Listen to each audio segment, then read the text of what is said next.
Every stage of grief has its season, and every facet of loss has its time. A time for disbelief and a time for harsh reality.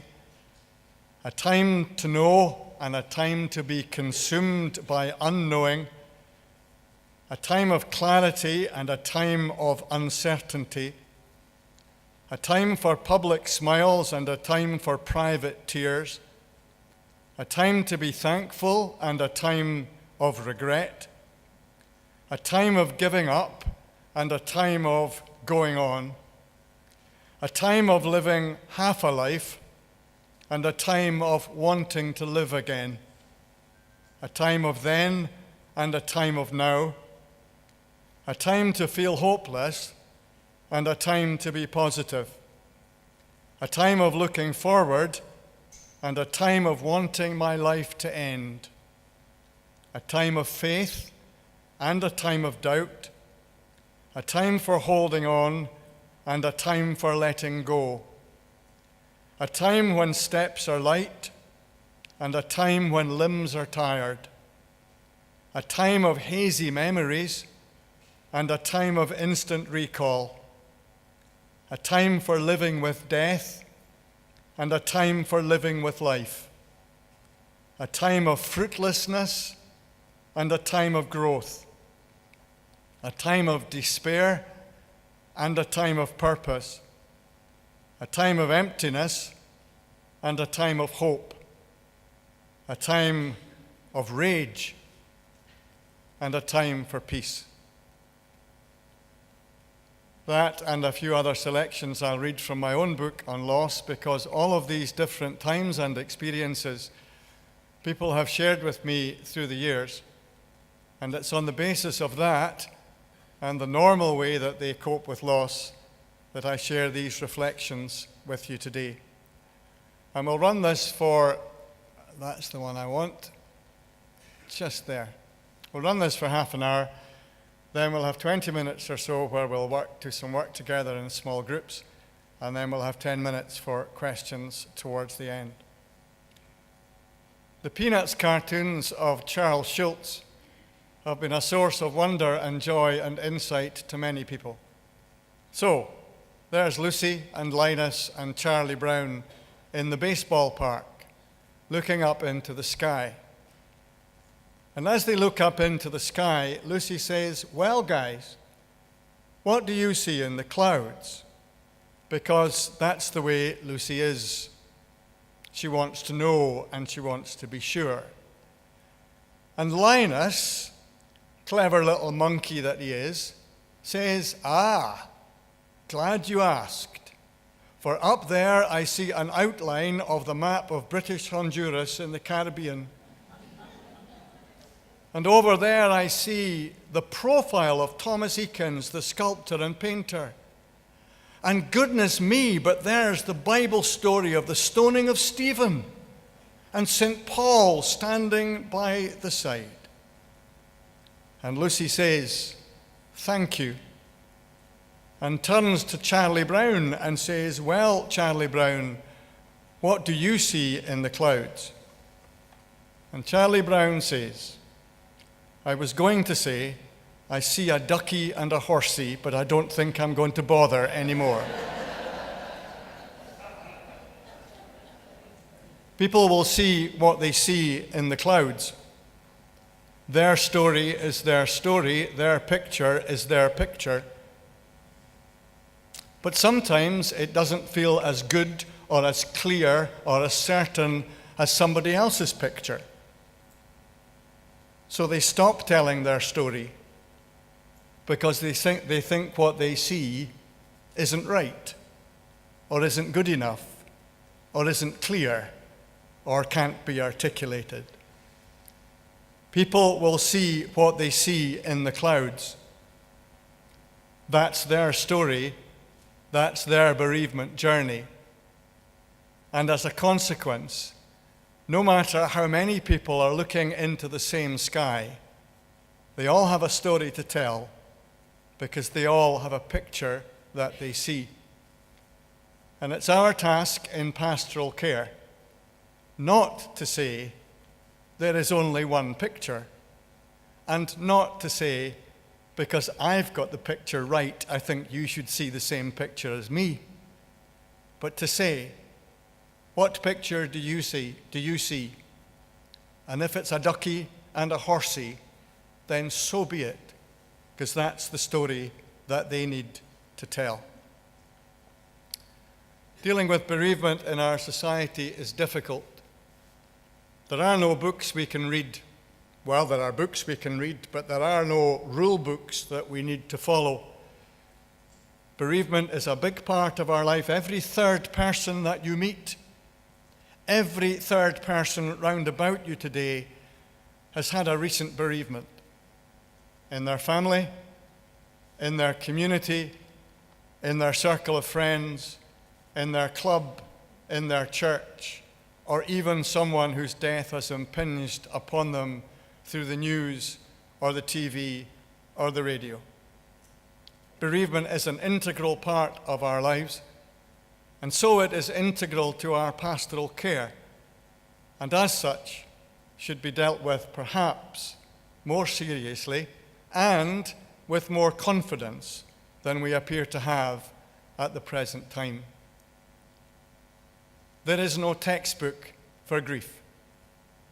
If you come today expecting to have a manual that will equip you to be the best supporters of people who are bereaved that the church has ever seen, we might as well stop now, because there is no manual. But as Ewan Kelly rightly pointed out right at the beginning of our day, you are the resource. You have what it takes to stand beside people who are bereaved. You are the people that folk need to lean on. You are the church's pastoral care for all those who are in need. We look into the clouds. We see different things, but we have to allow people to tell their story and not say it's better or worse than anybody else's. I'm going to give you a little exercise to do, and this is a personal exercise, and I'm not going to ask you to speak to anybody about it. I want you to think of something, not a person, but something that you've recently lost. Keys, wallet, purse, passport, address book, phone number, something. And I can see from the smiles on people's faces that it's happened to you all. Something that you've lost. Anybody want to shout out what it is that you've lost? I lost my camera. Your camera, okay? Yes? Umbrella? The car? I was doing some shopping in Morrison's and Hunter's Trace recently, and I was loading the stuff into the back of my car, and a lady came by with a full trolley, which happens. And then I'm still loading the stuff in the back of my car, and she came back with a full trolley. And then I'm shutting the boot of the car, and she came back with a full trolley. And she said, "I'm really sorry, son, I can't find my car." Okay, we lose things all the time. We lose things. Okay, so think of the thing you've lost. The what? Sense of humor. Excellent. Think of the thing you've lost. And think of how you felt when you lost it. Think of how you felt when you lost it. I lost my car keys recently. And how is it that I always keep going back to the same place where my car keys are supposed to be, and they're not there? But I've already looked there 6 times.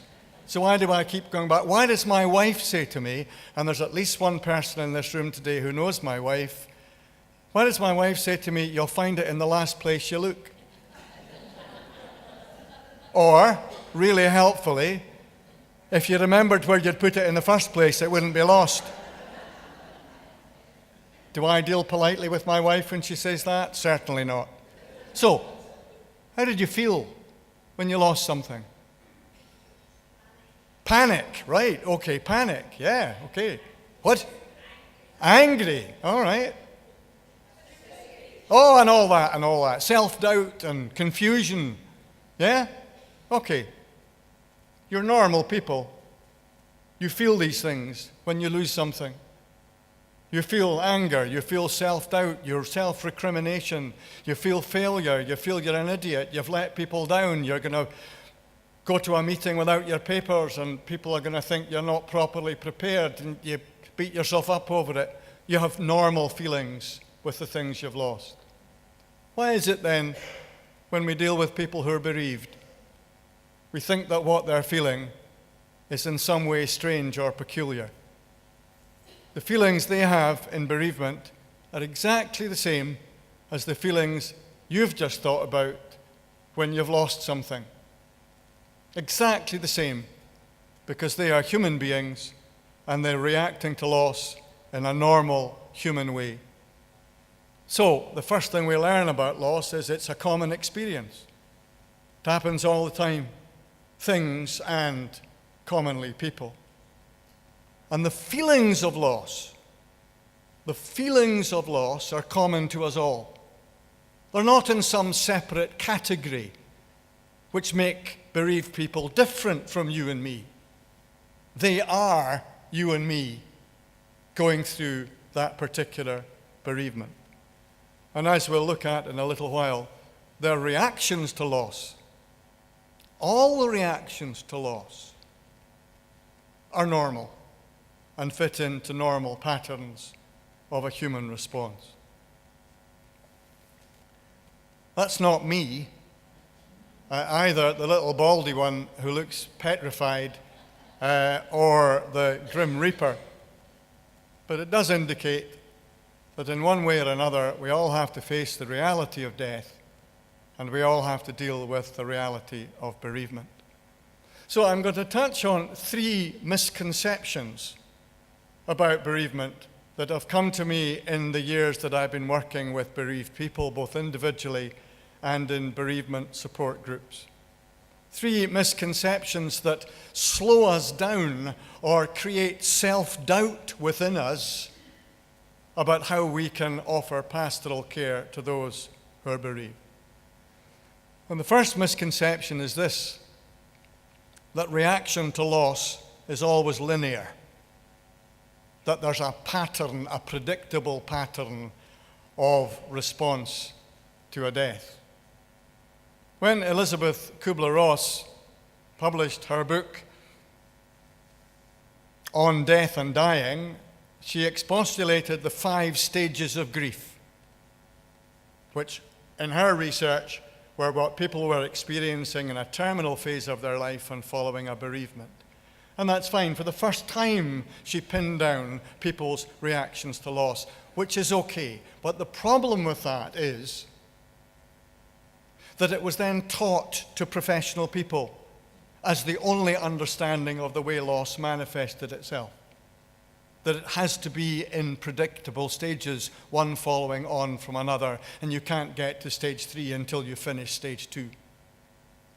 And the other problem was, that's the way society saw it. I worked with a man in the hospice who was struggling with the loss of his wife.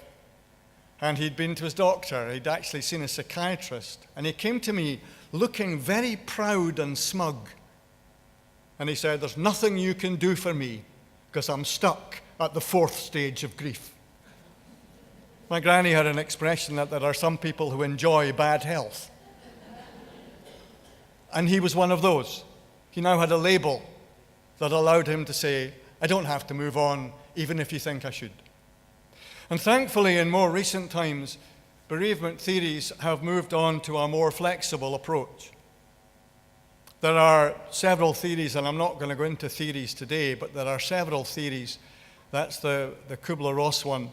Several theories, the tasks of mourning, the continuing bonds, the dual process model, all of them being more flexible in their understanding of the way people are responsive to grief. People might experience the Kubler-Ross issues at different stages, or they might not, or the stages might be the wrong way around, or they might be all mixed up. And that's particularly the case when we talk about time scale. How long is it since your wife died?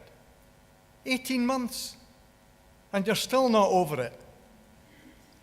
No, I don't think so. 18 months, what's that? A flea bite of time if you've been married for 62 years.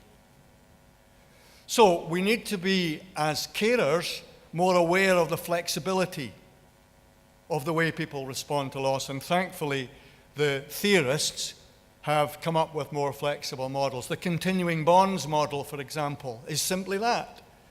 Actually, you can say it's the communion of saints model. It's a continuing relationship with the person that's died, even though they're no longer physically there. And that's difficult, because you want to hug, you want to touch, you want to talk. But continuing bonds means we find that, why is it that things that people have held or touched become precious after they've died? My father was a bus driver. I've got his bus driver's cap, which I keep in beside my hankies in my hanky drawer. Why?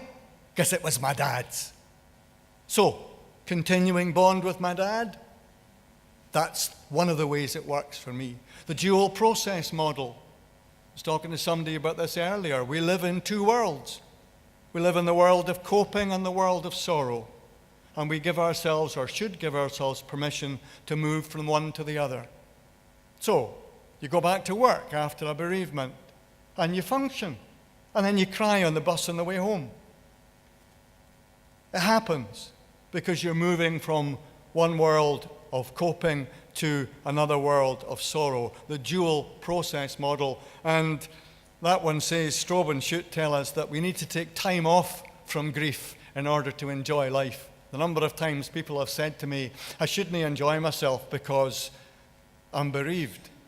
No, we move from one to the other. So, theories become, thankfully, more flexible. They offer a framework for understanding. They may help us identify people who need particular things. Grief is complex and multidimensional, and models of grief are moving to a more fluid approach. So it's a misconception to believe that grief is linear and always has to be in a fixed pattern. People are people. They'll see different things in the clouds and at different times and different stages, which we have to listen to and take on board. The second misconception is this one, that most reactions to grief are strange or abnormal. I did a seminar with a Kirk session recently, and there were 2 retired GPs in the Kirk session. And I said that in the 9 years now I've been working with bereavement support groups, I haven't come across anybody whose reaction to bereavement is abnormal. And they got very upset with me because they're trained to look for the abnormalities. And yes, we have to be aware of that. But the vast majority of us will cope as we cope. And people need the reassurance that their response to their loss, what they see in their clouds, is actually okay. And we need to take that on board. Let me read to you a little piece from here. And it comes from a person that I worked with. And this is something I wrote down immediately after I was told the story. It happened in Sainsbury's. Shopping had to be done for me. Keep going, they'd said. So my going to Sainsbury's that first time was my necessity. You have to eat. So it was the time, the list, the furrowed brow, the hasty rush, the basket, not the trolley now, to shop for one, the simplest things. No complicated thoughts around the ready meals, no choice, just shop and go. And almost done, I went to pay, and then I heard the laughing voice 2 aisles away. The laughter of 2 voices now, too loud, too public here, this sharing of a mutual joy, the spontaneous burst of pleasure there, intruding on my private shopping pilgrimage. How angry I became. What right? What right have they? What right have they in here? What right have they in here to laugh? What right have they in here to laugh out loud? Do they not know? Do they not understand my purpose here? To shop alone and quickly go, escape this public chore, to shop for me alone and not for us? Should they not also mourn for you? Should the whole world and Sainsbury's not be a place of silent grief now you are gone? Do they not care? Should they not also shop with furrowed brow and silent baskets while I mourn for you? It happened in Sainsbury's. In raging anger's pain and floods of tears beside a trolley park, I knew that grief would be a lonely thing and laughter in a Sainsbury's aisle would tell the truth. You're on your own, while we can laugh out loud 2 aisles away in Sainsbury's. A strange experience? Not in the people I work with. Happens all the time. And yet, people feel that's abnormal. Why should I be angry when I'm a good Christian soul? Why should I be distressed that they are laughing? They have a right to laugh. But so why do I feel this way? Normal? Absolutely normal. And that could be replicated, I suspect, even in the lives of some of the people here. So what people need is not to be labeled and judged as strange, but to be embraced in their bereavement journey, to be listened to and to be understood. And the third misconception, there's a good quote for you. I almost missed that one. What's the TV program? Yeah, absolutely. So you just keep living until you feel alive again?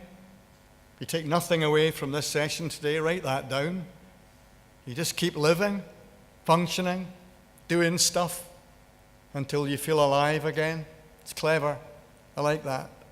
So misconception 3 is this one, that society's attitudes to death are getting better. No, they're not. When the Princess of Wales died some years ago and there was that remarkable outpouring of grief, people said at the time, 20 years ago, that indicates we live in a more open society. That we don't wear our heart on our sleeve now. It's not the stiff upper lip anymore. Look, people are hugging each other they've never met before. People are clapping at a eulogy. And people are throwing flowers onto a hearse. Isn't it wonderful? And when William and Harry spoke about the death of their mother on TV a few weeks ago, a couple of months ago now, people said, isn't it great these boys can talk about their mother's death? Isn't society so much better now at dealing with death? That's not my experience. My experience is, if anything, that society is getting worse at dealing with death. My granny was one of 14. She was born in 1887. She had at least 4 brothers and sisters who died at home in infancy. Death was familiar to my granny. She came through the First War. She came through the Second War. People in our street, people in our stair were bereaved. Death was familiar to my granny. And if there was a death in her family, she'd wear black. And the curtains would be closed. Do people wear black anymore? Sometimes you get things in death notices in the paper, no black, please. Please wear bright colours. Please wear your Celtic football tops, because Jimmy was a season ticket holder at Parkhead. Fine, I don't have any problem with that. But where is the normality of mourning if everybody has to be bright and cheerful? So people then find that they close themselves down in their bereavement because it's no longer considered appropriate for people to wear outward expressions of loss. And I think, sadly, people become more isolated in their grief. And then you get back to all this business of how long are you given to grieve? And there's also a pecking order in grief. You know, you lose a child, it's awful. Suicide, terrible. You lose a husband and wife after 48 years of marriage. Well, one of you has to go. You lose a parent at the age of 92. Well, she had a good innings. You lose your next door neighbour. What do you mean you want an afternoon off work to go to the funeral? So there's a pecking order in grief. And there's also a time scale where we're almost forced to express ourselves as normal, express ourselves as coping when we are falling apart inside. A number of you have gone back to church after a bereavement and tried to hold yourself together when you're singing the 23rd Psalm, to Crimond. If I was a Christian, I shouldn't feel like this. No. So people express their loss privately and personally, and they don't know where to put that. And they don't know who to check it out with, because they have very little opportunity to model, to see models around about them, and to check out that what they're experiencing is okay. In the bereavement groups that I run, when we encourage people to talk about their loss, we say right at the beginning that one of the most important things that you'll find in our time together in these programs is that people will nod. People will nod. So somebody says something that you're thinking but you've been struggling to put into words, and you're too emotional to put it into words anyway, and somebody says exactly where you are, so you nod. Silent, but nod. Why? Because at least you now know that somebody else is coping the same way as you. So I worked with 3 men in a bereavement support group, all bereaved of their life partner. One 6 months, couple around 9 months. And we were talking about stuff, about cooking for one, about looking after the house, about daughters phoning every 5 minutes to ask, "Are you okay, Dad?" and all that stuff. We were just talking about how they were coping. And we were just about finished with the hour and a quarter that we had together, and one of the guys said, "Can I say something?" I said, "Of course." He said, "My daughter's nipping my head." Now, for some of you, that might be a vernacular that's above and beyond. My daughter's giving me a hard time. Why? Because I've still got my wife's clothes in the wardrobe. I was about to say, "That's okay, that's fine." And he said, "Actually," "I quite like the clothes being there, because sometimes I open my wardrobe and I see this array of blouses, like Debenham's sale. And it reminds me of my wife." And I was about to say, because I know about this stuff, I was about to say, "That's okay." And he said, "Actually, sometimes I take a blouse off a hanger and I hold it to my face so that I can smell her perfume." And I was about to say, "That's okay," when the guy sitting next to me chipped in before I got a chance to speak and said, "For goodness sake." And I thought, "Oh no, he's going to give him a hard time." He said, "For goodness sake, I do it too." And I thought I was nuts. I haven't told anybody that. I thought I was loopy. And the third guy, a guy in his early 50s, who hadn't said much up to then, we all looked across at him, and he was smiling. I said, "You all right?" He said, "Aye." He swore, but I won't. He said, "It'll not surprise you to know that I do exactly the same." 3 men, isolated in their loss, manifesting their grief in a particular way, having the opportunity to share that with one another, and the other 2 found that they did exactly the same. And when they were leaving, they were swapping phone numbers, and they were going to obviously meet up for a drink or a coffee. And I heard the guy who'd started off this discussion say to the other 2, "Well, thanks, guys. I'm going to go home and phone my daughter and tell her to get off my case." Why? Because he looked up into the clouds and he said he saw a ducky and a horsey, and nobody told him he was seeing the wrong picture. So, I'm going to give you 3 suggestions about standing by people, about giving people reassurance and taking care of them in our pastoral care, and listening to the story of what they see in the clouds. 3 suggestions. How can we make a difference? Okay. The first is this, that people need to be listened to. You know, there's the old adage, we're given two ears and one mouth, and we should use them at least in that proportion. Now, if you had 12 ears and one mouth, you would be better. If you had 12 ears and no mouth, you'd be even better. Because what people need is to be listened to. Sometimes we reassure. Sometimes there is a technique in pastoral care called the sympathetic grunt, which is, aha, oh yes, oh, Trinent, aha, oh yes. What's that? It's encouraging people to tell their story. So people need to be listened to, as the 3 men found when they were sharing a little personal story about holding a wife's blouse to your face and smelling the perfume. And the more opportunities people have to be listened to, for you to listen to them, for them to listen to each other, the better it will be. And to listen beyond the normal time of listening. If people want to tell you the same story again, who else are they going to tell it to?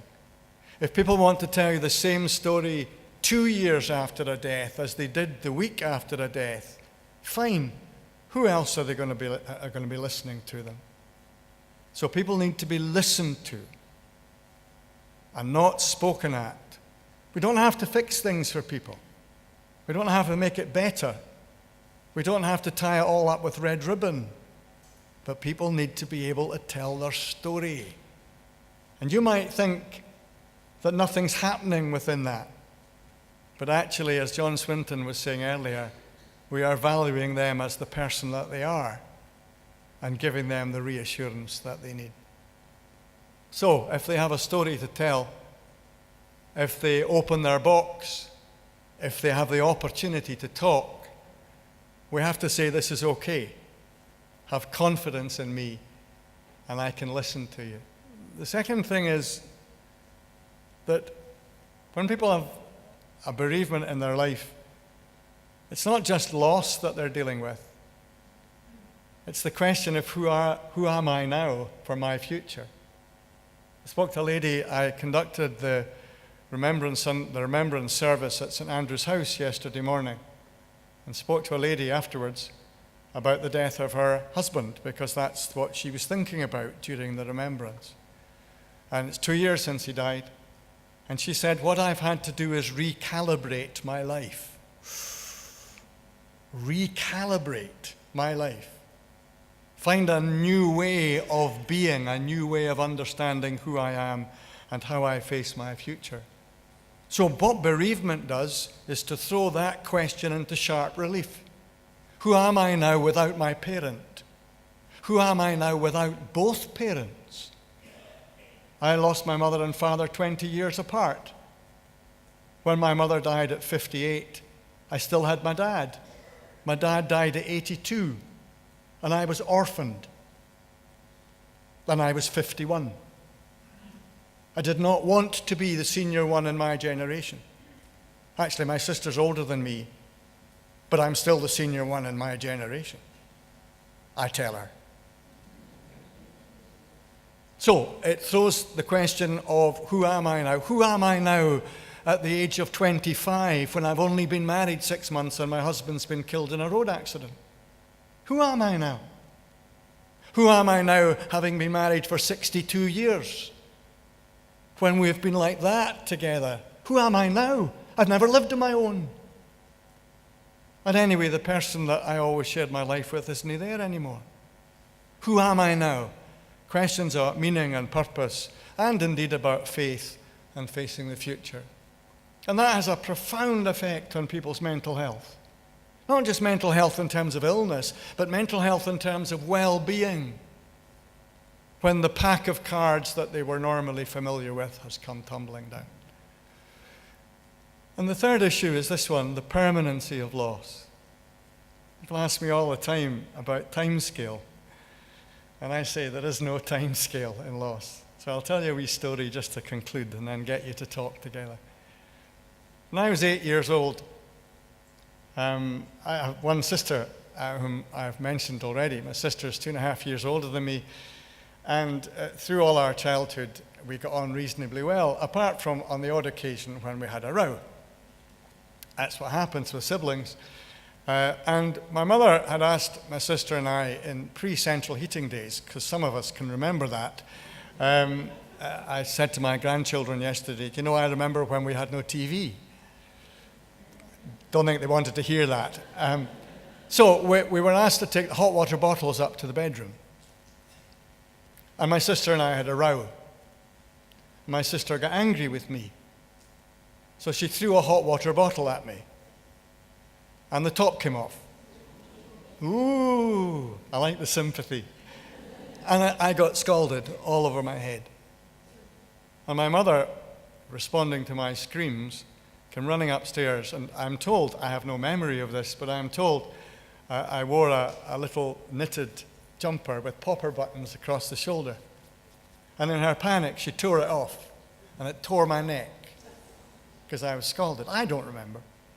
But what I now have is a scar down my neck. And the doctors were great, and it wasn't plastic surgery. It was, those of you who are medical, it was filed down with gentian violet, and it was horrible.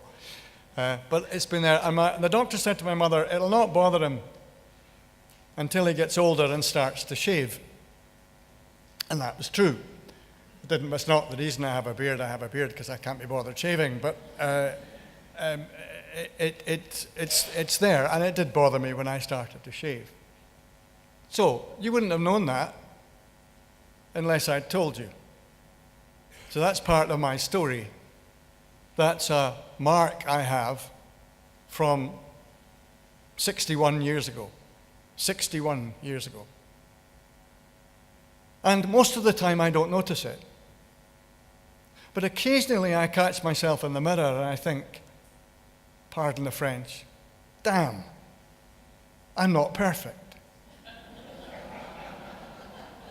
I've got a mark on my neck, blow. And every now and again, because I do shave under my chin, every now and again I nick myself with a razor and it bleeds on my collar.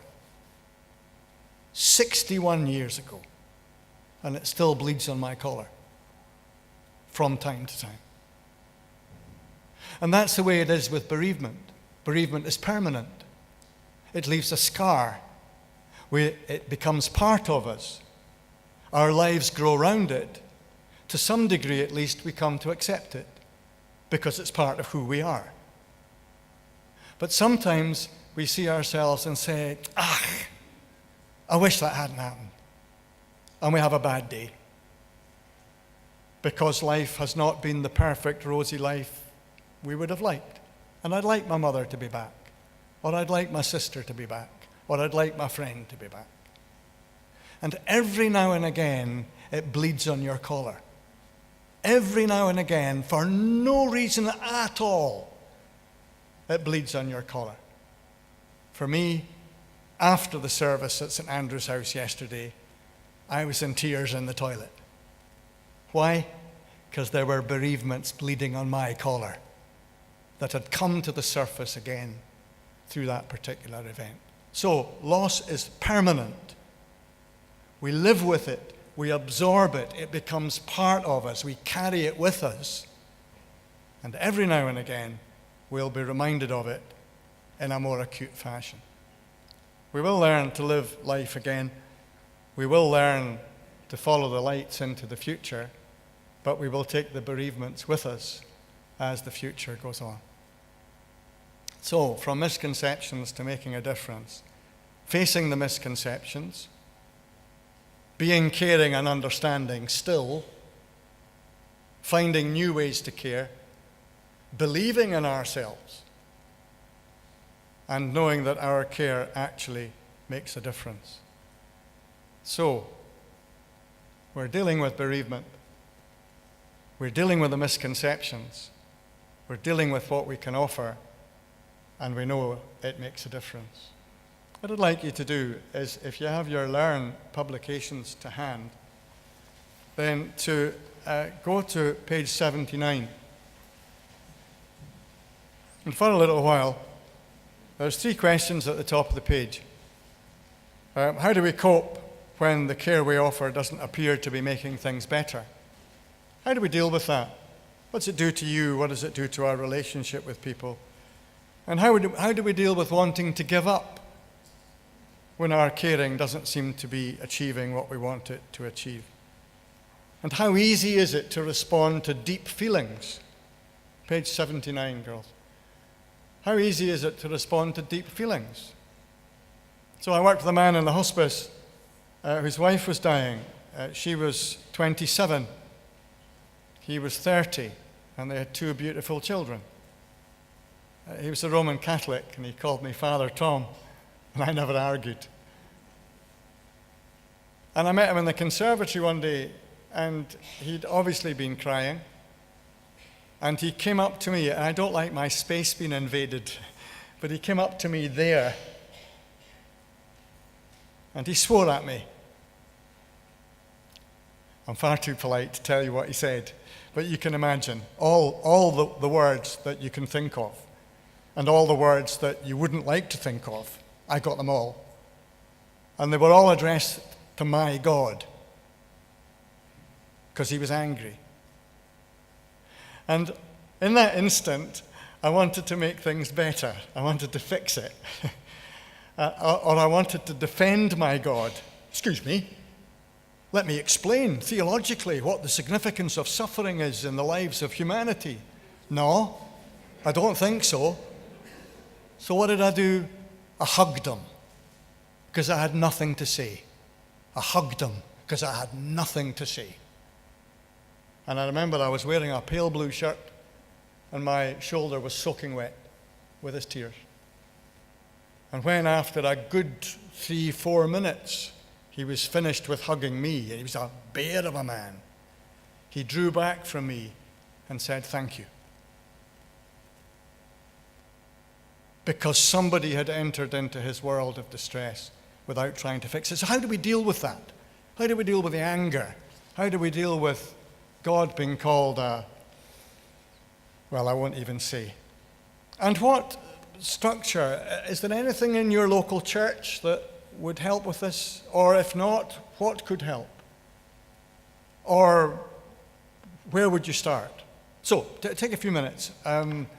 Just to where you are, just talk about these 3 questions or anything else around bereavement, and then we'll come back in about 10 minutes or so's time, and if there's any particular questions you want to fire at me that come up from your discussion or individually from you, okay, we'll have an opportunity to deal with that. So just take 10 minutes or so just to talk together.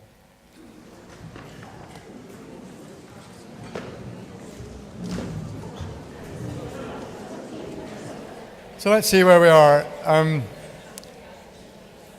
There is unfortunately no loop system in here, and I wear hearing aids. So if there aren't any questions, could you make them loud so that I can hear you, but also don't make them too long. Anything that's come up that you want to deal with? The listening that you've been doing in the first stage is still relevant. Yeah. Is there anything else in response to that question? Good question, Alan. Thank you. Let me preface it by telling you this little story. The bereavement groups that I run, both in my local church and in the city of Edinburgh, are 6 weeks in length. I can tell you more about those if you like, but that would take too long. But I can also send you in some information if you would like to have that too. So all you have to do is ask me. But one of the things we discover is that the sharing that takes place, the listening, the affirming, the taking on board, the pictures in the clouds and all of those things, are only one facet of how people are processing their bereavement. They're actually doing all the work themselves when they go home. We see them on a weekly basis for 6 weeks, and we get them to interact together, but they're the ones that are living with loss for the other 6.5 days until we meet together the following week. So, when we have the opportunity to listen to people as they're exploring the who am I question, we will have an opportunity to tease out what that means.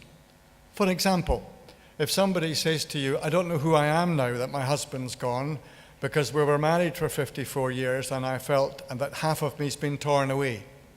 And the first thing is they need to say that and identify that as an issue. The second thing is it can't be fixed. The only way you could be fixing it is for the husband to come back and join them together again. But not to beat yourselves up if they're still distressed and the questions are unresolved. Right? We are in pastoral care, particularly in ministry, I have to say, and I say this as a minister, too good at trying to fix things. Okay? So, I'll give you a little picture. You take one of your grandchildren to the swing park, and the grandchild is well behaved and is playing away on the swings while you're reading your Maeve Binchy novel or doing the Scotsman crossword. And all of a sudden the air is broken by an ear-piercing scream. And you see this child running towards you with a skinned knee. So what do? You say, well, actually, I'm glad you're screaming because it gives me an opportunity to talk about the meaning of suffering. No, you know you wouldn't do that. No, the much better way is to say, let me give you a theological critique of how you're responding to the world's pain. No, you don't do that either. No, you say, right, the physiology of pain means that the nerve endings are sending signals to the brain. No, what you do is you gather the child up and put the child on your knee until they stop crying. And that's what my mother used to call a snotty-nosed cry. Yeah. And when the tears subside, and only when the tears subside, they slip off your knee to go back and play on the swings, still with the skinned knee. And that's the clue, that we are not going to be able to find the right things to solve that in that moment. But it needs the reassurance of our continued presence and willingness to continue to engage while they do the work to resolve their own questions. Okay? I hope that's helpful. And that's one of the reasons why we stopped doing doing pastoral care, because we don't think it's doing any good. Actually, it is. It's doing. Yes. I wondered if you had any thoughts about working with people with dementia around bereavement issues. Thank you. The question was, how do we deal with people with dementia around bereavement issues? One of the problems with dementia, and I speak personally, is that people live in the moment. And as a consequence, you tell them their husband has died, and they grieve, they're upset. And then you come back the next week and you have to tell them again that Willie won't be able to come to see you because he's dead. You find your way of doing that, maybe not as bluntly as that. And then the following week they say, where's Willie? So that's one of the problems we have as carers. We have, however, to live in the moment with them. And if we have to continually remind them that Willie is dead, so be it. It's not making it worse for them. It's not making it worse for them. You know, people will not take children to funerals because they think the children will be upset. Nah, of course they'll be upset because Granny's died. So you can't protect them from their sadness. They need to have a place and a way of expressing that sadness within the care of the family. And I think it's the same with people who have dementia. That if we have to continue to remind them that Willie is dead, then so be it. And if for the 84th time they ask you, why is Willie not coming to visit me?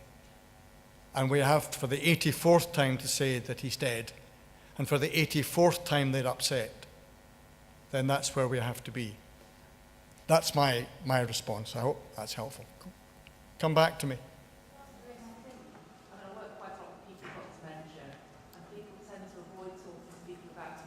Right, so would you say to a child, I'm sorry, Grandpa can't come to visit because he's gone on a long journey? Probably not. Or Grandpa can't come to visit because he's not well? Probably not. A lady I worked with in the hospice told our child that our Grandpa had gone to heaven. It's fine. So where's heaven? Heaven's above the clouds. Can't see heaven, it's above the clouds, that's where Grandpa is. Fine. So they go on holiday to Florida, and they go through the clouds, and the little one's now banging on the window of the plane, and the mother says, "Stop it, what are you doing? I'm trying to wake up Grandpa because I can't see him yet." Okay? So if we are encouraged to be honest with children and embrace them with our care, even although they may be upset, that's the better part for them rather than to lie. Because if you lie to children, they'll expect you to lie with other things as well. And I think I haven't worked with dementia people, so this is my response. I think it's the same with people with dementia. We have to embrace the tears and not pretend. It's my instinct. Yes?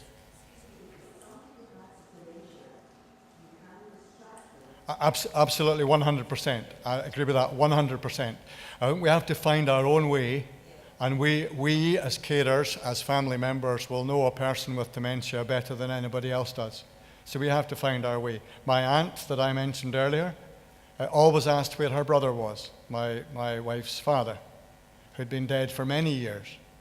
Right? And Mary would say to her, "You've got me instead."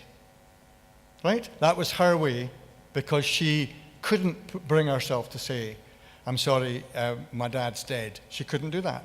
So she didn't. She found a way of engaging with her aunt without going there. I think that we have to find a way. All I'm saying is that sometimes we try to avoid tears, not for the benefit of the person with whom we're working, but for our own benefit, because we don't know what to do with our own sorrow in that sense.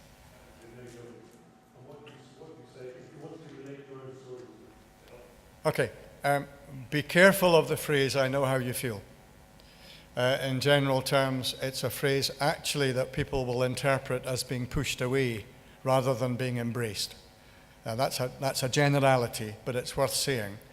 When I work with people who've lost a husband or a wife, I cannot say, "I know how you feel," because today I'm going to go home to my wife.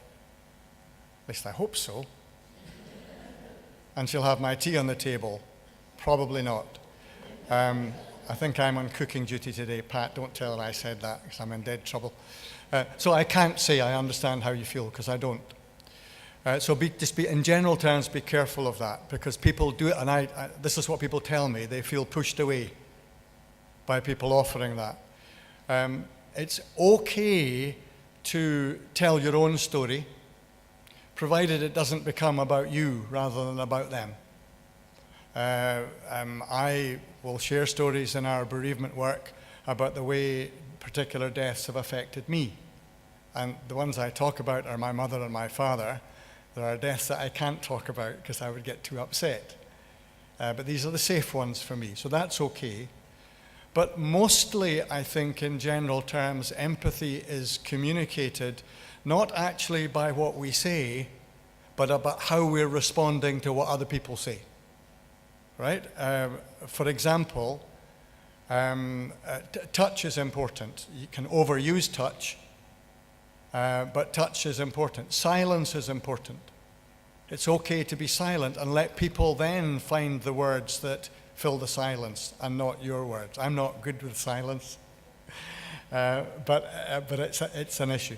So sometimes empathy is communicated by our attitude, by our approach, and not just about things that we say. And again, in general terms, if we can't find the right things to say, it's probably best to say nothing, because almost certainly what you will say will not be the right thing to say, in general terms. So communicate your empathy by your attitude and your approach. Okay? We're going to stop there. If anybody wants access to the stuff in my book, just come and talk to me. If you want information about the bereavement groups that I run and the methodology for setting these up and the structure of running them, please do come and talk to me. Or if you want to have a private conversation with me about any of the issues that are too difficult to share in public, do come and talk to me. I'm around for the rest of the day. and for good or ill, you'll be hearing a little bit from me later on before we're finished. But thank you very much for your attention and your time.